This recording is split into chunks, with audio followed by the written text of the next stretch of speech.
Good afternoon, everyone. And thank you to our media partners for providing this platform to further inform the public. This is an update to an attempted murder investigation and an officer-involved shooting in Makaha. Please note this investigation is still underway, and facts may change with any new developments.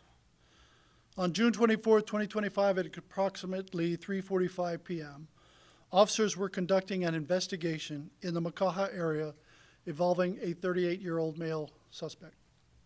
The suspect was wanted on 3 outstanding felony warrants.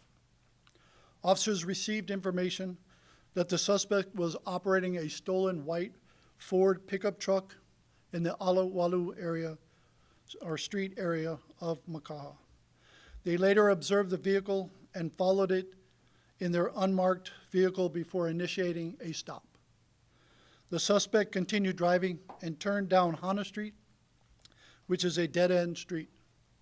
As officers rounded the corner, the suspect suddenly reversed at a high rate of speed, ramming the officer's vehicle.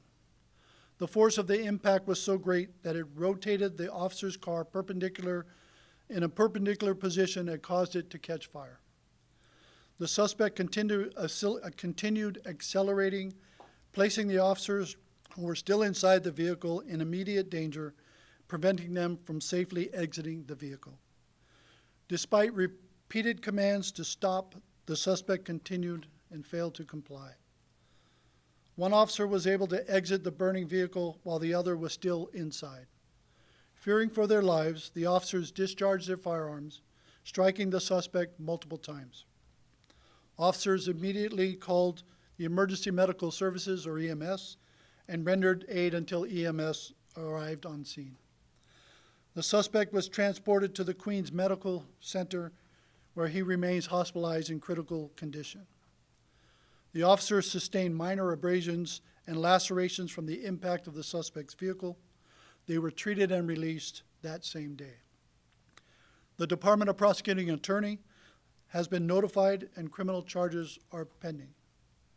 This case remains under investigation by HPD's Professional Standards Office and the Criminal Investigation Division.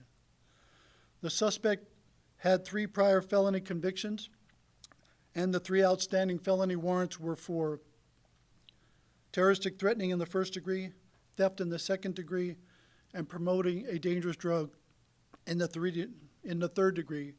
Totaling amount was of $111,000. He is also the suspect in an ongoing investigation for assaulting a law enforcement officer. The officers involved have 7 and 8 years of service and been put on administrative leave per standard procedure. With that, what are your questions? I'd like to know who tipped off the officers that he was in the stolen vehicle, and how were they aware that he was in the area? That's all part of the investigation. We'll look at their reports and see where they got that information from. How long was the officer that was trapped in the vehicle? You mentioned one was able to get out first before the other. How much of a time difference was that second officer trapped in there?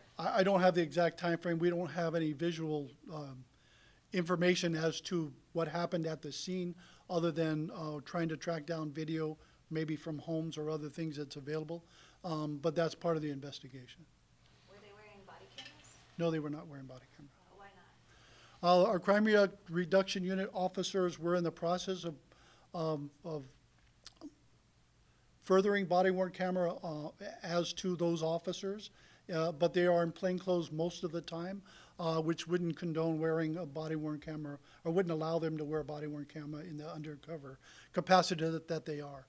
But we're in the process of looking or changing our policy, mirroring that of a federal policy, where our federal law enforcement partners have to wear body-worn camera under very specific situations. So we're looking at mirroring that, so that these officers would also be required to do that. At what time did the officers identify themselves as police? My understanding is at the time when they either blue lights and siren, or at least their siren, to pull the vehicle over. But I got to see the reports to see exactly how they did notify. But there is a video that shows the sound of the sirens and the vehicles passing. So those crew cars marked, they have sirens and lights and all that stuff? Yeah, there are certain vehicles that are equipped with blue lights within, just like senior leaders that have blue lights within their cars, either mounted on the rear and in the front, as well as a siren and radio. At any point, was the pursuit of the suspect considered high speed of a chase, or? No, I don't think so. Not as far as we know in the investigation right now. For clarification, both officers in the car fired, and how many shots? I believe a total of 8 shots, but I've got to validate that with the investigation. And that, I guess, I believe both officers did fire. The number of rounds fired at the suspect remains part of the investigation. I can further find that out. This is very close to a recent shooting Yes. just a month ago. First off, is there any possible connection between the people involved in either shootings? And second, how concerning is this for the West Side community? Well, any shooting is considered, is dangerous in any situation, whether, I don't believe there's any connection to the previous, but the investigation will bear that out as we work farther towards that. Are there more crimes? I can tell you that overall in the city and county of Honolulu, crime is down 28%. Murders and homicides and those kinds of things might be up 6%, which is a very small number, maybe 19 or 20 over previous years. But that doesn't mean we have any more than an average number. Now, any homicide, any murder investigation involves a human life, and that in and of itself is that's an emotional event, and people that are involved in that feel that that is very critical to them in the situation. And while our officers, our job is not to inflict harm on others, unfortunately, situations such as these create situations that are dynamic, chaotic, and officers have to make split decisions, and sometimes those decisions result in the harm of others. I know it's early, but at this time, do police feel that this is justified? It appears that way, but the investigation will bear that out.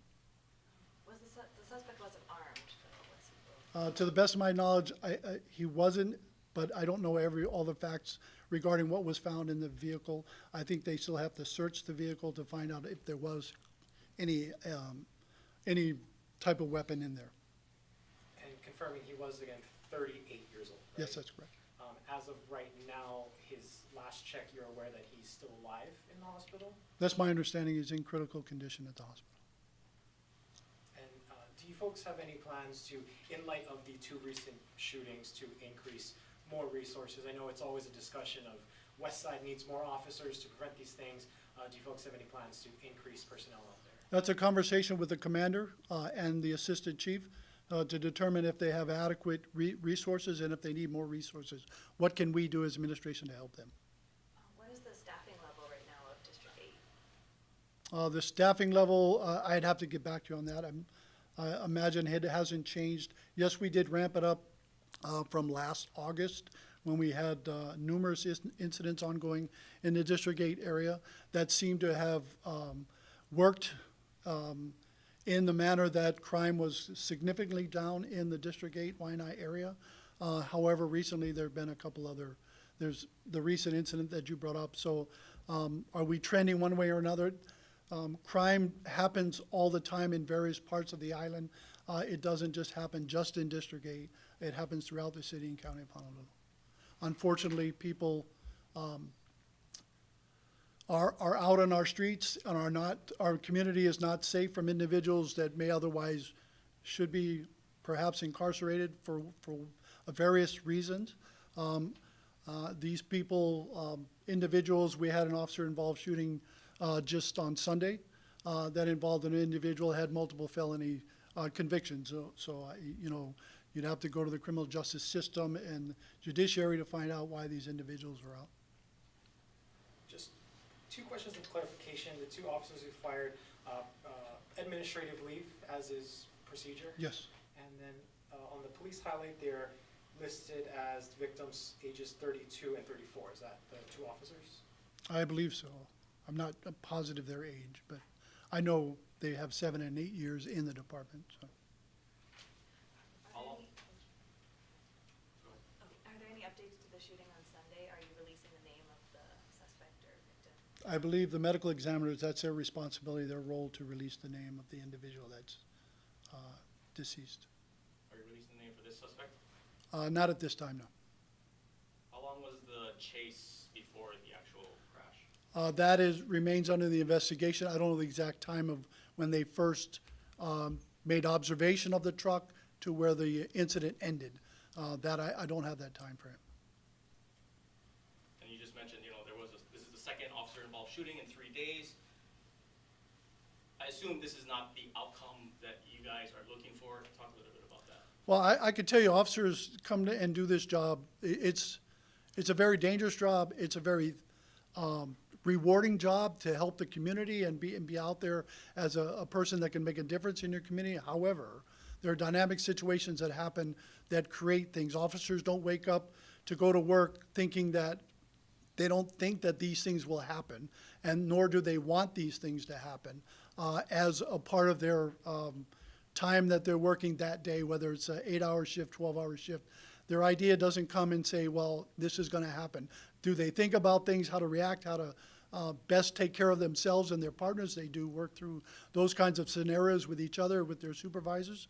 But there's not something you come to work hoping these kinds of situations happen. We want them to end peacefully.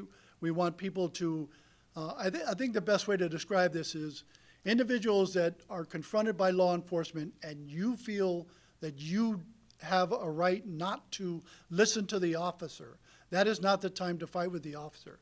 The time to fight with the officer is in court under, the system of our criminal justice system, not on the street where the officer is confronted and then we have a duel with individuals and perceptions. Like I said, the suspect in situations like this dictate the officer's actions.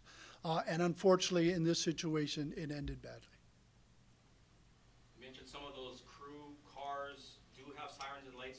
Yes. Does this car specifically in this situation, did that have? My understanding, it does. And they did use those systems.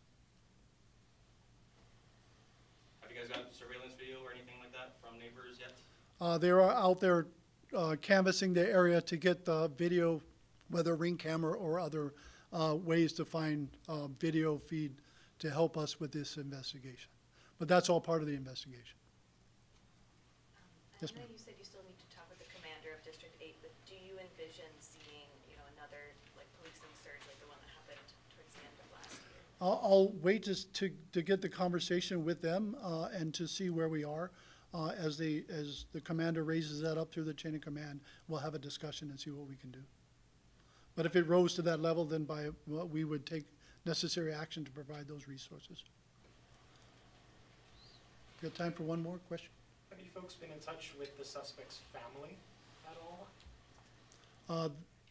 Yeah, that's the medical examiner's office would be, or the individuals at the hospital would be, the medical personnel at the hospital would be in contact with the family. Just curious if they, knowing his criminal history, if you folks have, dealt with them in the past and in light of what happened, contacted them and spoke about any of this. No, we haven't contacted the family to discuss, that I know of. But has he had contact with law enforcement in the past? I think that's evident by his 3 felony convictions. And Can you give a little more details about you said he's suspected in a assault on a law enforcement officer from earlier this month. Do you have any details on that? I don't have the exact details. I know there was an officer involved. He attempted to pull the vehicle over. This person is suspected as the driver of the vehicle. There was a scuffle, and then the suspect ran away and was later identified as a suspect. But more to follow on that one, yeah. Was that the same vehicle as one from yesterday? No, it was not the same vehicle. All right, thank you very much.